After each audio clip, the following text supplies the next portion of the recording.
ഇന്ന് ഒരുപാട് അഭിമാനമുണ്ട് ഇത്തരത്തിലുള്ള കമ്മ്യൂണിറ്റി വാർത്തെടുക്കാൻ സാധിച്ചത്. നമ്മൾ പഠിക്കാത്ത ഒരുപാട് കാര്യങ്ങൾ പഠിച്ചുകൊണ്ട് തന്നെ നമ്മൾ ജീവിതത്തിൽ അറിയാത്ത കുറെ തിരിച്ചറിവുകൾ പഠിച്ചപ്പോൾ നമുക്ക് മനസ്സിലായി ജീവിതത്തിൽ എവിടെയൊക്കെ തെറ്റുകൾ സംഭവിച്ചു അല്ലെ. നമ്മുടെ ജീവിതത്തിൽ നമ്മൾ സ്കൂളിൽ നിന്നും നമ്മുടെ വീട്ടിൽ നിന്നും നമ്മുടെ റിലേറ്റീവ്സിന്റെ അടുത്ത് പഠിച്ച കാര്യങ്ങളിലൊക്കെ എവിടേക്കോ പാകപ്പിഴവുണ്ടായിരുന്നു. നമ്മൾ സഞ്ചരിച്ച വഴികളിൽ എവിടെയോ തെറ്റുകൾ ഉണ്ടായിരുന്നു. ആ യാഥാർത്ഥ്യം മനസ്സിലാക്കിയപ്പോൾ ഒന്ന് മനസ്സിലായി, ഇനി ഈ കമ്മ്യൂണിറ്റിയുടെ കൂടെ യാത്ര ചെയ്യും. അപ്പൊ നമ്മുടെ ചെയർമാൻ മറ്റൊരു കാര്യം കൂടെ പറഞ്ഞു, 100 പേർക്ക് വില്ല കിട്ടുമ്പോൾ ബാക്കിയുള്ളവർ എന്ത് ചെയ്യും? അപ്പോൾ അവിടെ മറ്റൊരു കാര്യം കൂടെ ആ പ്രൊജക്റ്റിലൂടെ ആഡ് ചെയ്തു. അവിടെ 500ഓളം ഫ്ലാറ്റ് സമുച്ചയങ്ങൾ, റിസോർട്ട്,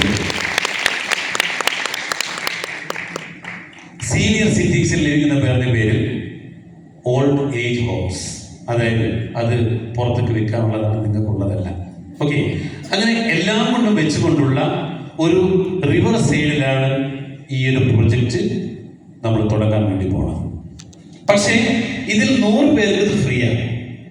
വിൻ ചെയ്യാത്തവർക്ക് ഫ്ലാറ്റ് പൈസ കൊടുത്ത് മേടിക്കാം. ഏത് വേണം? ഈ കമ്മ്യൂണിറ്റിയുടെ ഭാഗമായിട്ട് ഈ വില്ലയിൽ താമസിക്കണം, അല്ലെങ്കിൽ ഈ ഫ്ലാറ്റ് പണം കൊടുത്ത് മേടിക്കണം? പറഞ്ഞു വില്ല. കാരണം അവിടെയാണ് കമ്മ്യൂണിറ്റി. പിന്നെ ഇടയ്ക്ക് വരാനാണ്, ഇടയ്ക്ക് വരാം. ക്ലിയർ ആയോ? നൗറിനെ വിൻ ചെയ്തതിന് ഇടയ്ക്ക് വരാനുള്ള ഞങ്ങളെ കാണാം. പക്ഷേ ഇവിടെ ഞങ്ങളുടെ കൂടെ താമസിക്കണമെങ്കിൽ 100-ൽ ഒരാളാവണം. റൈറ്റ്? 100-ൽ ഒരാൾ. ഇവിടെ 500 ഫ്ലാറ്റ് പുറത്തേക്ക് വിൽക്കാനുള്ളതാണ്, വേണം നിങ്ങൾക്ക് തരാം, അത്രയേ ഉള്ളൂ. അപ്പോൾ ഈ കൾച്ചറില്ലാത്ത ആൾക്കാരെ കൂടെ ജീവിക്കണോ? കൾച്ചറിൽ ഇവിടെ ജീവിക്കണോ? പറഞ്ഞു. ഇവിടെ ഒരുപാട് റൂൾസ് ഉണ്ട്, റെഗുലേഷൻസ്, ഇതെല്ലാം പാലിച്ചോളണം. കിച്ചണില്ല, ഇവിടെ കിച്ചണുണ്ട്. ഇവിടെ പറഞ്ഞതൊന്നുമില്ല, സാധാ ഫ്ലാറ്റാ. ഇപ്പൊ ഇവിടെ എറണാകുളത്തുള്ള അല്ല കോഴിക്കോടുള്ള അല്ല കണ്ണൂരുള്ള പോലത്തെ ഫ്ലാറ്റ് നിങ്ങൾ തന്നെ കുക്ക് ചെയ്യണം. ഇവിടെയോ നിങ്ങൾ കുക്ക് ചെയ്യണ്ട. ഇവിടെ പെൺകുട്ടികൾ നിങ്ങൾ തന്നെ കല്യാണം ചെയ്യണം. ഇവിടെ ആണെങ്കിലോ അത് വേണ്ട. ഇവിടെ നിങ്ങൾ ഭർത്താവായിട്ട് തല്ലുപിടിച്ച് ചോദിക്കാൻ ആളുണ്ട്, അവിടെ അതില്ല, നിങ്ങൾ തന്നെ തല്ലി തീർത്തോളണം. ക്ലിയർ ആയോ? ഇവിടെ അതില്ല. ഇവിടെ നിങ്ങളെ മോളെ തൊക്കെ ചോദിക്കാൻ ആൾക്കാരുണ്ട്, അവിടെ അതില്ല. ക്ലിയർ ആയോ? നിങ്ങളെ മക്കളെ ഒരാൾ എന്തെങ്കിലും പറഞ്ഞാൽ ചോദിക്കാൻ ഇവിടെ എത്ര പേരുണ്ട്, അവിടെ അതില്ല. അപ്പൊ ഏത് വേണം? ഏത് വേണം? വില്ല വേണം അല്ലേ? സമയം 10 മാസം എടുക്കാം. കാരണം കമ്പനിക്ക് പറഞ്ഞത് കൊടുക്കാണ്ട് പറ്റില്ല. അല്ലെങ്കിൽ എന്നെ വിളിച്ചപ്പോ രാജാവെന്ന് പറഞ്ഞത് നിങ്ങൾ എന്ത് ചെയ്യും? അതേ നാവ് കൊണ്ട് തീർ പിടിക്കുമെന്ന് എനിക്കറിയാം അല്ലേ?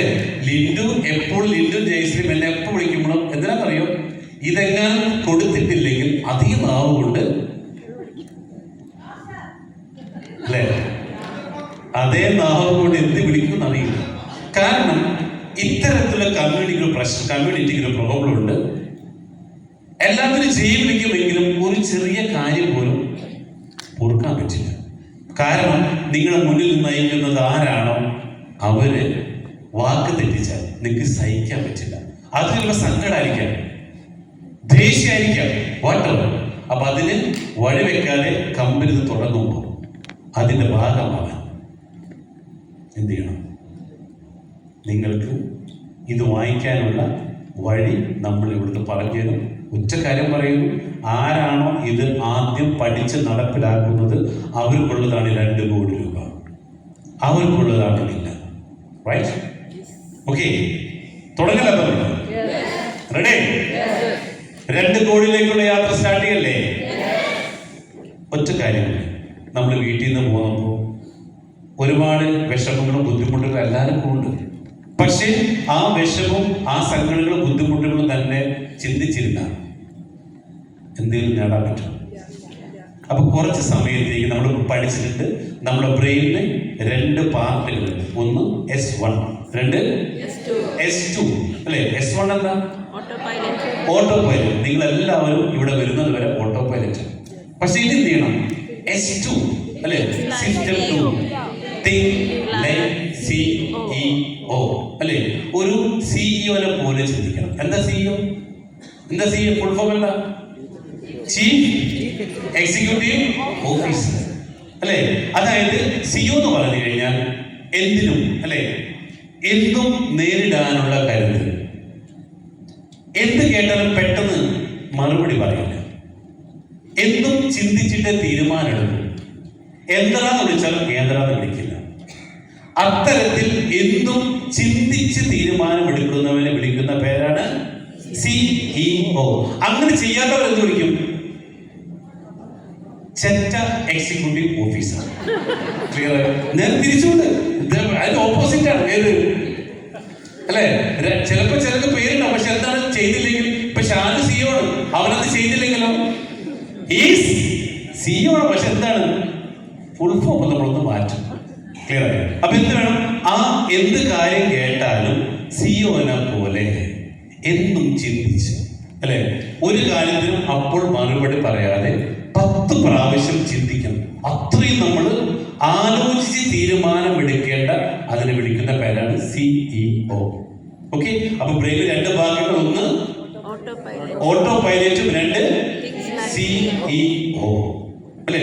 അതേപോലെ അത്രയ്ക്ക് ഇപ്പൊ നിങ്ങൾ എല്ലാവരും കുറച്ച് ഇന്നും നാളെ ആരാവണം? സിഇഒ. ചിന്തിക്കുക, ഇന്ന് ഈ അവസരം എന്റെ കയ്യിൽ കിട്ടിയിട്ട് ഞാനത് ചെയ്തില്ലെങ്കിൽ, ഞാനത് നടപ്പിലാക്കിയിട്ടില്ലെങ്കിൽ എന്താണ് സംഭവിക്കാൻ വേണ്ടി പോണത്? റൈറ്റ്? ഇന്ന് നമ്മൾ ഇവിടെ നിന്ന് എടുക്കുന്ന തീരുമാനം നടപ്പിലാക്കിയിട്ടില്ലെങ്കിൽ എന്ത് സംഭവിക്കും? നഷ്ടം 2 കോടി രൂപയില്ലേ? 2 കോടി രൂപ നിങ്ങളുടെ കയ്യിൽ ലഭിക്കാൻ പോകുന്ന 2 കോടി നിങ്ങൾക്ക് കിട്ടില്ല. കിട്ടിയില്ലെങ്കിലോ ഇപ്പൊ ജീവിക്കുന്ന കഷ്ടപ്പാട്, ബുദ്ധിമുട്ട് എന്താണ്? അതുമായിട്ട് മുന്നോട്ട് പോവാം. അപ്പൊ എന്ത് ചെയ്യണം? ശരിയാണ് ദൈവമേ അല്ലെ, എന്തായാലും പ്രവർത്തിച്ചേ പറ്റും. നിങ്ങൾ സ്കൂളിലും കോളേജിലും പഠിക്കുമ്പോൾ 1 മാസം പഠിച്ചിട്ട് റാങ്ക് പിടിക്കുന്ന പിള്ളേരുണ്ട്, ശരിയല്ലേ? 11 മാസം പഠിച്ചിട്ടും പരീക്ഷയ്ക്ക് റാങ്ക് പിടിക്കുന്ന പിള്ളേരുണ്ട്. ആരാ നല്ലതിന്?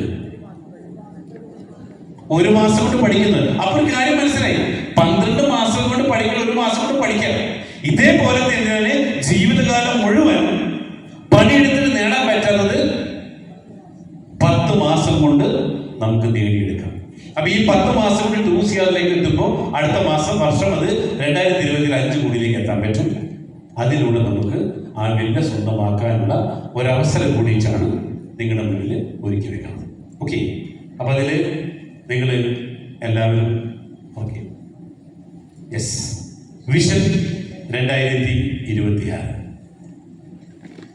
ഈ 2026 എന്ത് ചെയ്യുന്നു എന്നതിന് ഡിപ്പെൻഡ് ചെയ്തുകൊണ്ടാണ് 2027 നിങ്ങൾ ആരാണ്, നിങ്ങൾ എന്താണ് അല്ലെ? അപ്പൊ ഈ 2026 ഇനിയുള്ള 10 മാസങ്ങൾ, ഓക്കെ, 10 മാസങ്ങളുണ്ട്. ഈ 10 മാസം എങ്ങനെ? ഇപ്പൊ 2026 പറഞ്ഞിട്ട് 2 മാസങ്ങൾ ഇന്നത്തോടുകൂടി തീരുകയാണ് അല്ലെ? 2 മാസത്തിൽ തിരശ്ശീല വീഴുകയാണ്. അപ്പൊ ഈ 2 മാസം തിരശ്ശീല വീഴുമ്പോൾ ഈ 2 മാസം നിങ്ങൾ എന്ത് ചെയ്തു? എന്ത് ചെയ്തു? എന്ത് നേടി നിങ്ങൾ? അജീഷ്, ഈ 2 മാസം കൊണ്ട് എന്ത് നേടി? ഒന്ന് എഴുന്നേറ്റ്. എന്ത് നേടി? 10 ലക്ഷം രൂപയ്ക്ക് മുകളിൽ. നല്ല വീട് 10 ലക്ഷം രൂപയ്ക്ക് മുകളിൽ. രാജൻ സാർ എന്ത് നേടി കഴിഞ്ഞ മാസം? 5 ലക്ഷം രൂപ. എത്ര ഇന്നലെ ഉണ്ടായിരുന്നു? ഇന്നലെ 3 ലക്ഷം രൂപ ഇന്നലെ. അപർണ 2 മാസം എന്ത് നേടി? 3 lakhs. കൊടുക്ക് അല്ലേ? അപ്പൊ ഇവിടെ 3 ലക്ഷവും 10 ലക്ഷവും രൂപ നേടുന്നതിലൂടെ ഉണ്ട്. അപ്പൊ ആരാ പ്രശ്നക്കാരൻ? കമ്പനിയാണ്, നിങ്ങളാണ്. ആരാ പ്രശ്നം? നിങ്ങളാണ്. നിങ്ങളുടെ ചിന്താഗതികളാണ് അല്ലെ? തിരുത്തണ്ട നമുക്ക്. അജീഷിനെ പോലെ നമുക്ക് വാങ്ങണ്ടേ 10 ലക്ഷം രൂപ? വാങ്ങണ്ടേ? ഓക്കെ? അപ്പൊ നിങ്ങളെയും കെട്ടിവലിച്ച് ആ ഒരു 2 കോടിയിലേക്ക് വലിച്ചു കയറ്റാൻ പോവാം. എനിക്കറിയാം കുറച്ച് ബുദ്ധിമുട്ടുണ്ട്, പക്ഷേ ഇവിടെ നിങ്ങൾ കയറിട്ട് തരും, ഞാൻ ഇവിടെ നിന്ന് വലിക്കും. ഓക്കെ? വലിക്കുമ്പോൾ മുറുകെ പിടിച്ചോളണം. റൈറ്റ്? ഞാൻ ഇവിടുന്ന് സ്ട്രോങ് ആയിട്ട് വലിക്കുമ്പോൾ നിങ്ങൾ 200 പേര് എന്ത് ചെയ്യണം? ഞാൻ സർവശക്തിയും എടുത്ത് ഇങ്ങോട്ടേക്ക് വലിക്കുമ്പോൾ നിങ്ങളും എൻ്റെ കൂടെ ഇങ്ങോട്ടേക്ക് വരണം. ഓക്കെ, വലിച്ചു പിടിച്ചിട്ട് കയറണം. കൈ പൊട്ടും, കൈ വേദനിക്കും, വിട്ടേക്കരുത്, വിട്ടേക്കരുത്. കൈ പൊട്ടിയാലും ശരി, വേദനിച്ചാലും ശരി, പിടിച്ചോണം. റെഡിയാണോ? റെഡിയാണോ? ആ വലി തുടങ്ങുമ്പോൾ നാളെ രാത്രി 11 മണിക്ക് ഇവിടെ നിന്ന് ഇറങ്ങുമ്പോൾ ചിലപ്പോൾ പൊട്ടും. റെഡി? റെഡി? യെസ്. അപ്പൊ നമുക്ക് നോക്കാം 2026 ഈ യാത്ര. ജീവിതത്തിൽ ഇന്നേ വരെ ഒരുപാട് വർഷങ്ങൾ നമ്മുടെ കയ്യിൽ നിന്നും വന്നിട്ടുണ്ട്, പോയിട്ടുണ്ട്. പക്ഷെ 2026 നമുക്ക് ജയിക്കാനുള്ള വർഷമാണ്. 2026 നേടാനുള്ള വർഷമാണ്. ആ 2026 ഇനി അങ്ങോട്ട് വരാൻ പോകുന്നത് ജയിക്കാനുള്ള മാസങ്ങൾ മാത്രമാണ്. ഇല്ലെങ്കിൽ ഈ ഒരു മാസം ശരിക്കും പറഞ്ഞ പ്രോഗ്രാം ഒന്നും വെക്കാറില്ല. റംസാനാണ്. ഇവിടെ കുറേ ആൾക്കാരുടെ റംസാന്റെ പേര് പറഞ്ഞ് വരാതിരിക്കാൻ കുറേ നോക്കി. പക്ഷേ ഒറ്റ കാര്യം ചെയ്തത്, ഞാൻ നോമ്പ് പിടിച്ചിട്ട് അതൊക്കെയാണ്. ഇന്ന് നിങ്ങളെ മുന്നിൽ ഒരു തുള്ളി വെള്ളം കുടിക്കാതെ കണ്ടത് എന്തിനാ? പ്രാക്ടിക്കൽ കാണിച്ചു തരാൻ. ഇത് കാണിച്ചു തരാൻ വേണ്ടി തന്നെയാണ്. ചില ആരോ പറഞ്ഞു MD മുസ്ലിം അല്ലേ? MD അല്ലാതെ MDക്ക് എങ്ങനെ ജാതി പോകുന്നില്ല. പക്ഷെ എന്തുണ്ടോ അതെല്ലാം ചെയ്യും, അത്രയേ ഉള്ളൂ. അമ്പലത്തിൽ പോവും, പള്ളിയിൽ പോവും, നോമ്പ് കൊടുക്കും, എല്ലാം. ആരൊക്കെ പഴയങ്ങളിൽ കൊടുക്കും? പഴയങ്ങൾ എത്ര ഹിന്ദുക്കൾ കയറിയിട്ടുണ്ട്? ഞാൻ കയറിയിട്ടുണ്ട്. ആരൊക്കെ കൊടുക്കുന്ന അമ്പലത്തിൽ പോയിട്ട് ഞാൻ പോയിട്ടുണ്ട്, അല്ലേ? അങ്ങനെ നമ്മൾ എന്താ പറയാ, ഞാൻ വിശ്വസിക്കുന്ന എല്ലാ ദൈവവും ഒന്നാണ്. ആണോ? പക്ഷേ ഇത് പലതരത്തിലും പല വ്യാഖ്യാനിക്കുമ്പോൾ അല്ലേ, അതിൻ്റെ കൂടെ നിന്നേ പറ്റും. സമൂഹത്തിന് കൂടെ നിന്നല്ലേ പറ്റും. പിന്നെ ചില ആൾക്കാരുണ്ട് ഒന്നിനും വിശ്വസിക്കാത്ത ആൾക്കാർ. ചെയർമാൻ ഉദ്ദേശിച്ചല്ല. ഓക്കെ, അപ്പോ പറഞ്ഞു വന്നത് ഞാൻ നേരെ തിരിച്ച. ഓക്കെ, എന്താണ് നമ്മളിവിടെ എന്തെങ്കിലുമൊക്കെ ആവണമെങ്കിൽ ആ ദൈവത്തിൻ്റെ അനുഗ്രഹം കൂടിയേ തീരും. അപ്പൊ നിങ്ങൾ വിചാരിക്കും, ഈ ദൈവം ഉണ്ടായിട്ടും എനിക്ക് എത്ര കഷ്ടപ്പെടാതാണ്, എത്ര നാളെ ബുദ്ധിമുട്ടിക്കണം, ഞാൻ ഇന്നും ഒരു കുറ്റവും ചെയ്യാത്ത എന്നെ എത്ര നാളിൽ നരകിപ്പിക്കുക ദൈവം ഇല്ലേ? ചിലപ്പോൾ ചിന്തിച്ചിട്ടില്ലേ? ഒരു കാര്യം ഉറപ്പിച്ചു, ദൈവം നമ്മളെ ഏറ്റവും കൂടുതൽ സ്ട്രഗിൾ ചെയ്യിപ്പിക്കുന്നുണ്ടെങ്കിൽ, നമ്മളെ ഏറ്റവും കൂടുതൽ ബുദ്ധിമുട്ടിക്കുന്നുണ്ടെങ്കിൽ അതിൻ്റെ പിന്നിൽ ഒരു കാരണമുണ്ട്. എന്താണെന്നറിയോ? നിങ്ങൾക്ക് എന്തോ വലുത് ദൈവം തരാൻ പോകുന്നു. ആ തരാൻ പോകുന്നതിൻ്റെ അടയാളങ്ങളാണ് ഇത്രയും നാളുകൾ നിങ്ങൾക്ക് തന്ന കഷ്ടപ്പാടുകൾ. ഞാൻ രാവിലെ എഴുന്നേറ്റ് നല്ല പ്രാർത്ഥിക്കാൻ പറയും, ദൈവമേ കുറച്ച് കഷ്ടപ്പാട് തരും, കുറച്ച് പ്രശ്നങ്ങൾ തരണേ. കാരണം കൂടുതൽ പ്രശ്നങ്ങൾ വരുമ്പോൾ അന്ന് കൂടുതൽ നേട്ടങ്ങൾ ഉണ്ടാക്കാൻ പറ്റുന്നുണ്ട്. അപ്പൊ എന്ത് വേണം? ദൈവം വിചാരിക്കും ഈ തരത്തിലുള്ള കാലമാണ് ആദ്യമായിട്ട് കാണാം, അല്ലേ? എല്ലാവരും കാശ് വേണമെന്നും സുഖം വേണമെന്നും പ്രാർത്ഥിക്കുമ്പോൾ കഷ്ടപ്പാട് തരാൻ പറയുന്ന ഒരുത്തൻ എങ്ങനെയുണ്ട്, അല്ലേ? കഷ്ടപ്പാടുകൾ ഇന്നത്തെ ഞാൻ രാവിലെ എഴുന്നേൽക്കുമ്പോൾ ഇന്നൊരു 10 പ്രശ്നങ്ങൾ ഫേസ് ചെയ്യാൻ പറ്റിയിരുന്നെങ്കിൽ, 10 പ്രശ്നങ്ങൾ ഫേസ് ചെയ്യാൻ പറ്റിയിരുന്നെങ്കിൽ. നിങ്ങളുടെ പ്രശ്നം എന്താ? ഒരു ചെറിയ പ്രശ്നം വരുമ്പോഴത്തേന് ആകെ ഡൗൺ ആയി, അല്ലേ? ബാങ്കുകാരെ വിളിച്ച് ലോൺ അടക്കാൻ പോയി ഒക്കെ തീർന്നു. വാടക കൊടുക്കാൻ പൈസ ഇല്ല, വാടകക്കാർ ഓണം വിളിച്ചു, അയ്യോ കഴിഞ്ഞു, അല്ലേ? അല്ലേ? ചെറിയൊരു കാരണം കിട്ടിയാൽ മതി, നമ്മളൊക്കെ ഡൗൺ ആയി. പിന്നെ നമ്മുടെ ബ്രെയിൻ ആരും കഴിഞ്ഞാലേ ആ കാശ് കൊടുക്കാൻ പിന്നെന്ത് പോയി തീർന്നു. അപ്പൊ രാവിലെ ഇനി വന്ന് എഴുന്നേൽക്കും ഒറ്റ കാര്യം ചിന്തിക്കാൻ, കാശ് കൊടുക്കാനുള്ള 10 ആൾക്കാർ വിളിച്ചിരുന്നെങ്കിൽ എന്ത് സുഖം, അല്ലേ? അപ്പൊ നോക്കുമ്പോ ആദ്യത്തെ ആൾ ചേട്ടാ പറയും, നിങ്ങൾ കൊടുക്കാതിരിക്കരുത്, വാടക തരാം, 2 ദിവസം പിടിക്കും, തരാതെ. ഓക്കെ, ബാങ്കുകാരൻ ലോണല്ലേ തരാം, പലിശ തന്നെയല്ലേ തരാതെ. 9 കോളെ വന്നു, പിന്നെ എന്ത് വെയിറ്റ് ചെയ്യണം? എവിടെ 10ാമത്തെ, അല്ലേ? 10ാമത്തെ വിളിച്ചില്ലല്ലോ എന്നൊരു ടെൻഷൻ ആയിരിക്കണം. പിന്നെ അപ്പൊ എന്തായി? വെരി സിമ്പിൾ, ഇത്രയുള്ള പ്രശ്നം. ധൈര്യമായിട്ട് നിങ്ങൾ ലോൺ എടുത്തു, ആര് വിളിച്ചാലും മറുപടി പറഞ്ഞാൽ മതി, കൊടുക്കല്ലേ? സുഭാഷ് ധൈര്യമായിട്ട് പഠിച്ചോ, അല്ലേ? ഒരു പേടിയും പേടിക്കണ്ട. ഈ ഒരു മനക്കെട്ടി ഉണ്ടാക്കിയത് ശീലിച്ച് ഇത് മതി. ഏത്, അല്ലേ? ഇത് വിളിക്കും, നമ്മൾ കൊടുക്കുമല്ലോ, നമ്മൾ മുങ്ങിട്ടൊന്നും ഇവിടെ ഉണ്ടല്ലോ. അപ്പൊ എന്ത് ചെയ്യണം? അങ്ങനെ ആ ഒരു മൈൻഡ് സെറ്റ് ഉണ്ടാക്കിയെടുത്ത സുഖം അറിയും. പിന്നെ ഓരോ കോളും, അല്ലേ? പിന്നെ വരുന്ന തരത്തിൽ പറയുന്നത് നിവിൻ പോളി പറയണ പോലെ എന്തായിരുന്നു, എൻ്റെ സാറേ, ഓരോ കോളുകളും വരുമ്പോൾ ഞാനങ്ങ് മതി മറക്കുക. മറ്റേതെങ്ങനെയാണ് കോള് കാണുമ്പോൾ നെഞ്ചെത്തുന്ന വെട്ടായോ അല്ലേ, ഇപ്പോഴെന്തിരിക്കണം അല്ലേ, പിന്നെന്താണ് ഇത് കാണുമ്പോ എന്റെ മുതലാളി, എന്റെ മുതലാളി അല്ലേ, ആ രീതിയിലേക്ക് നമുക്ക് മാറ്റപ്പെടാൻ പറ്റും. അങ്ങനെ മാറണം എന്നാണ്. എന്തിനാ നമ്മൾ ടെൻഷൻ അടിച്ചിരിക്കണം അല്ലേ? അപ്പോൾ ഇന്ന് നമ്മൾ ഇവിടെ നിന്നൊക്കെ സ്ട്രെയിൻ ചെയ്ത് നമ്മൾ എന്ത് ചെയ്യും, മനസ്സിനെ കരുത്തുണ്ടാക്കിയിട്ട് അല്ലേ, കരുത്തുണ്ടാക്കിയിട്ട് നമ്മൾ ഇവിടുത്തെ പോകും. ഓക്കെ, ഈ 2 ദിവസം നമ്മളെ സംബന്ധിച്ചിടത്തോളം വളരെയധികം ക്രിട്ടിക്കലായിട്ടുള്ള നിർണായകമായിട്ടുള്ള ദിവസങ്ങൾ.